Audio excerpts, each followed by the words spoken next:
attorney. Mga senior.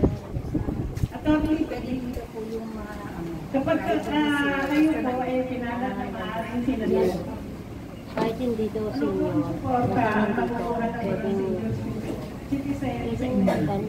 Oo. Ang pangunahin po kung tayo ay hiramin ninyo ng inyong mandato at tayo ay papayagan ninyo maging kinatawan mo sa Senado, magko-concentrate po muna tayo doon sa budget ng gobyerno. Babantayan ko po ang budget ng gobyerno nang masiguro na yung pera intended for senior citizen benefits. Halimbawa na ulit, yung 90 billion pesos PhilHealth funds sa kinuha ng gobyerno sa inyo. Kinuha po yan. Nakarecord po yan. Kinuha po ng gobyerno sa inyo ay hindi na nila uli kagawa. At yung 90 billion na yan gamitin para sa interest ninyo. For your hospitalization, palawigin natin yung service yung pasok o yung coverage ng PhilHealth pagdating sa mga sakit o illnesses na pwede nitong kuskusan. Palakihin natin dito yung counterpart ng gobyerno sa gastusan para nang sa ganon, lumiit yung inyong out-of-pocket expenses. Mahalaga po yun.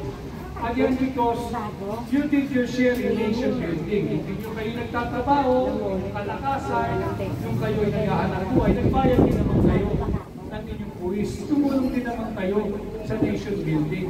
So if I will be given the special place and privilege, pahiramin nyo ko ng inyong mandato, yun po ang ating pagtututukan, yung ating budget at masiguro na yung budget intended for senior citizens and the budget intended for your health benefits ay hindi na pumuling-uling paalis sa inyo kagaya ng ginagawa ngayon ng Marcos administration. Okay, thank you mga tita. Next po natin, si kababayang Viral PH. Palakpakan po natin. Isa pong sikat na vlogger to. Magandang tanghali po sa lahat ng mga taga-Bulacan at si Atty. Rodriguez. Ang tanong ko po ay patungkol po sa ayuda. Kasi ang kasama po sa budget ng gobyerno na ayuda is 500 billion. At sinabi po ni Marcos Marquez, ang Speaker of the House, at mismo sinabi po rin ni Bongbong Marcos, na makatanggap daw po sa out of 500 billion na ayuda ng ating gobyerno ngayong taong 2024 ay 40 billion na mga Pilipino. So yung kabuuan population po ng ating bansa, as of now, habang nagsalita po ako, is 120 million po tayo. So kung i-compute po natin, ang 40 million na mga Pilipino, sa bawat tatlong miyembro ng pamilya, assuming lang po, ibig sabihin, sa 500 million, isa sa bawat tatlo na miyembro ng pamilya ay makakatanggap ng ayuda. Pero kung tatanungin po natin, itong lahat ng mga kababayan po natin, particularly po itong mga senior citizen, siguro ang sasabihin nila na sa kanilang pamilya ay walang nakatanggap ng ayuda. So ang tanong ko sa iyo, Atty. Rodriguez, paano po natin malalaman na talaga itong 500 billion na naka-allocate ng gobyerno pang-ayuda para sa sambayan ng Pilipino ay talagang nakakarating? Meron po ba tayong paraan na question sila at alamin kung ito po ba ay nakakarating sila sa atin nilang 40 billion na individual na Pilipino? Maraming salamat. Yung sa ayuda, para kung tayo nagkakaunawaan, yung ayuda ho, magandang component sana yung ayuda. Sapagkat yung ayuda, yan po ay binibigay pagka panahon ng disaster, pag may nasalanta ng bagyo, o di kaya ay may mga lugar na binaha, o di kaya ay may sumabog na bulkan. Yan pong ayuda ay doon para sa mga na-displaced, na wala ng kita, na pansamantala mo nang hindi nakapagtrabaho, o pansamantala mo nang hindi tumakbo o nagbukas ang negosyo. Doon mo ibibigay ang ayuda.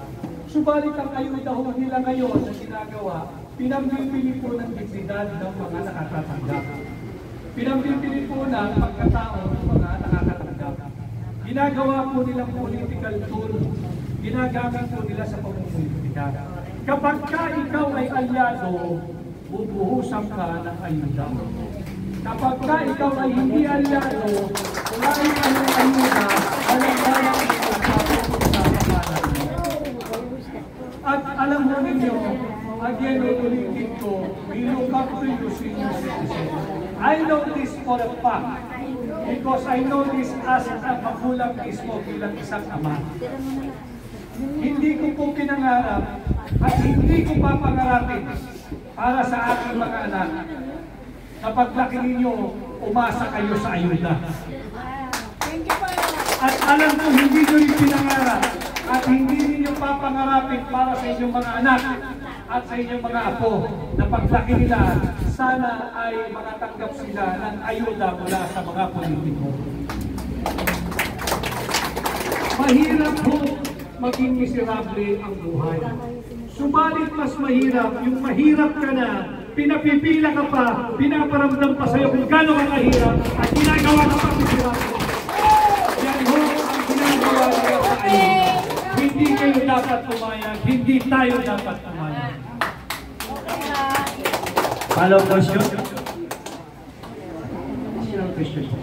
Bilang isang dating OFW at ngayon bilang representante po ng mga kababayan po nating OFW na nasa ibang bansa po, lagi nilang sinasabi na nasa administrasyon ni PRRD, nakaka-proud na maging isang OFW dahil ramdam po ng mga kababayan nating OFW yung pagpapahalaga ng dating presidente natin. Pero sa ngayon, ramdam po ng mga OFW, particularly po sa mga bansa ngayon na kung saan ay mga nangyayaring gera, na mahina umano yung aksyon ng ating gobyerno. At may isang kababayan po tayo ng OFW na nabitay po sa bansang Saudi Arabia. Ang pinaka-worst na nangyari po sa administrasyon ito, nabitay po yung kababayan natin, pero walang ginawang aksyon ang administrasyon Marcos. At hindi lang po yan, lumalabas na tila may wala ng respeto ang bansang Saudi Arabia sa kanya dahil initay po yung kababayan natin. Hindi pinaalam. Without informing our embassy, hindi rin po in-inform mismo yung ating gobyerno, tapos nalaman na lang natin na nabitay. So ngayon, ang sinabi niya, worse pa daw ang naging desisyon na bitay para sa ating kababayan sa kitawa ito. Kaya ngayon nanggagalain din po yung ating mga kababayan. At napapatanong po sila, ano po yung aasahan natin ngayon sa gobyerno ito? At lagi nilang sinasabi sa amin, pakitanong kay Atty. Vic Rodriguez, kapag siya po ay palarin ng makaupo bilang senador, ano po yung garantiya na magagawa ni Atty. Vic Rodriguez para po sa mga kababayan natin, OFW, particular dito, yung korupsyon at kaligtasan po ng pamilya nila na nandito sa Pilipinas. Maraming salamat. Thank you. Ako ay nakakalikod din sa iba't ibang panig ng mundo. Hinaharap po natin yung ating mga overseas Philippine workers, pati yung ating mga migrants. At narinig ko yung kanilang hinaing at hinagpis na hindi ho magiging, akala ho kasi ng iba, pag ho yung tungkol ka na, ganda na buhay mo, nakikita ka ng dulya, higit na mas mataas yung palitan ngayon na piso sa dulya, dulya sa piso. Subalit pagka sila ho ay nakakausap ko na at marami na po ako siya, nakakalungkot din dahil sinasabi nila, tinitingnan lang yata kami ng gobyerno bilang source of remittance. Dahil sila ay nagpapadala. Sa kasalukuyan po, ngayong taon, ang naipapadala ng kuyaka ng remittance ng mga OFWs, end of August 18, ay $24.74 billion. Sa tingin ko, pag patuloy, lalagpasan nila yung kanilang contribution sa ating ekonomiya last year. Last year, mga 33, almost 34 billion. Isang buong taon. But for this year, I think, and I hope, ay malagpasan nila yan at higit pang may bigay. Para naman po medyo sumigla-sigla yung ating ekonomiya. Pero naiintindihan ko sila. Sila ay nagpakalayo-layo.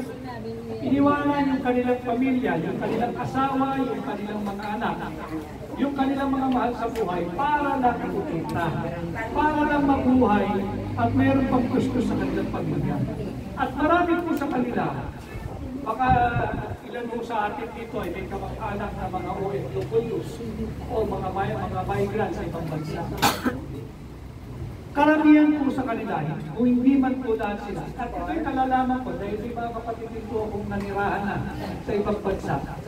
Pagka mga okasyon masasaya, kahit gusto nilang umuwi ay hindi makapiling ang kanilang pamilya. Pagka mayroong okasyon malungkot, Ang yayari naman talaga, may namatay sa pamilya, hindi sila makauwi during wake, during lamay, yung libing na kanilang mahal sa buhay. Pag may okasyon na birthday, o di kaya ay graduation, o yung malalaking deal sa ating pamilya, hindi rin sila makauwi. Subalit tinitiis nila yun. Bakit? Dahil wala silang oportunidad dito sa Pilipinas. Ang hindi lang naman nila ay proteksyon at pagkilala ng gobyerno. Sa paano pamamaraan? Labanan ang korupsyon. Bakit? Doon po sa kanilang host nation, halimbawa sa Singapore, they cannot help but get and use all of the situation there in Singapore. The system is working. Yung kanilang pong sistema ng train tumatakbo sa oras, malinis, may order.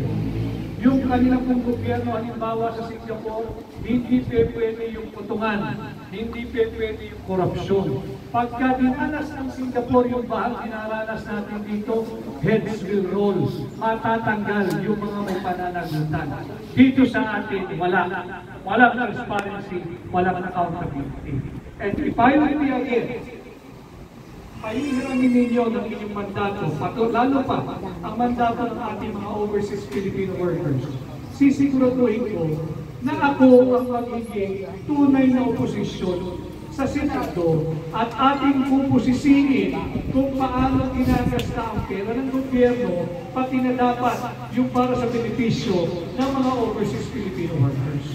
Yung po ang aking kaya ibigay sa inyo, and that is my covenant sa inyo. At pagkadating po ng panahon at ako'y pahirimin ninyo ng inyong mandato, singilin po ninyo ako sa salita kung itong ibinibitawan sa inyo ngayong araw.